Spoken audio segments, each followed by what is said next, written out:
মাছটা কেটে লোটে মাছের চপ বানাবো আজকে। মাছটা কেটে মাঝখান থেকে কাটা ছাড়িয়ে নিয়েছি। এরপরে মাছটা ম্যারিনেশন করে নেব। পেঁয়াজ আর রসুন বাটা দেবে, একটু কাশ্মীরি লঙ্কা গুঁড়ো,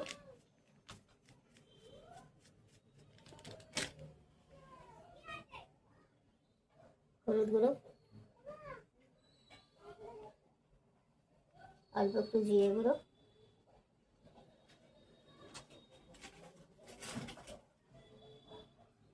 নুন,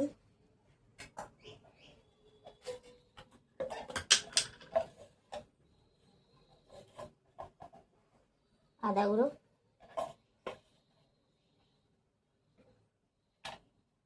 আর দেবো একটু লেবু রস।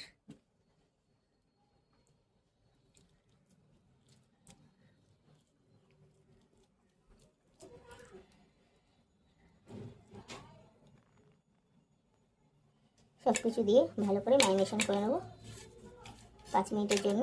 বেশি সময় ধরে ম্যারিনেট করা যাবে না, কারণ লোটে মাছে এমনিতেই জল হয়, জল বেরোয়, তাই জন্য। ম্যারিনেশন হয়ে গেছে, এবার ওটিংয়ের জন্য ব্যাটারটা রেডি করে নেব। 2 চামচ মতো ময়দা দিয়েছি, আর 2 চামচ মতো হচ্ছে কর্নফ্লাওয়ার দেবো। 2 চামচ কর্নফ্লাওয়ার, আর চালগুলো করে রেখেছি 2 চামচ মতো, সেটাও দিয়ে দেবো। আপনার চাইলে ব্রেড ক্রামসও দিয়ে সব উপকরণগুলোকে একসঙ্গে মিশিয়ে নেব।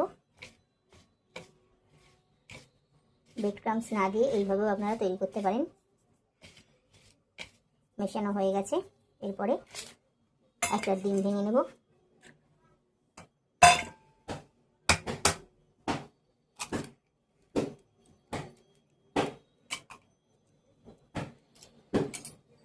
ডিমটা চামচের সাহায্যে গলিয়ে নেব।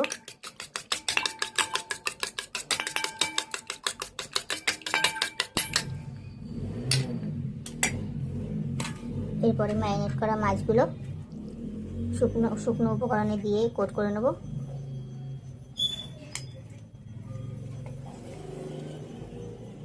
ভালো করে কোট করা হয়ে গেছে, এরপর ডিমের গোলার মধ্যে দিয়ে দেব। ফির আরেকবার কোট করে নেব।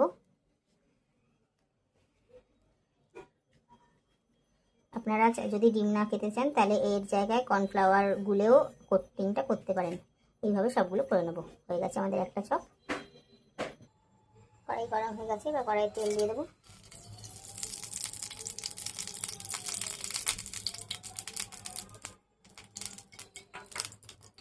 তেল গরম হয়ে গেছে, এরপর এক এক করে ফিশ ফ্রাইগুলোকে ছেড়ে দেবো। এবার আস্তে করে ফিশ ফ্রাইটা উল্টে দেবো।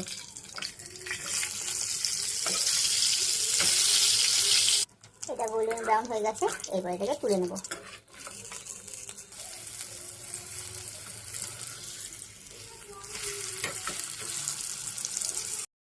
লোটে মাছের চপটা দেখুন দারুণ হয়েছে। আমি প্লেটে নিয়ে চলে এসেছি, খুব সুন্দর কড়মড়ে হয়েছে। দেখুন ভেতরটাকে আমি ভেঙে দেখাচ্ছি। দেখুন কত সুন্দর ভেতরটার মাছগুলো, পুরো কাটা বেছে দিয়েছি, তাই একটু কাটা থাকবে না, সুন্দর হয়েছে। আপনারা এইভাবে স্ন্যাক্সে লোটে মাছের চপ দিয়ে আপনারা নিশ্চয়ই আওয়াজ শুনে বুঝতে পারছেন কতটা সুন্দর হয়েছে।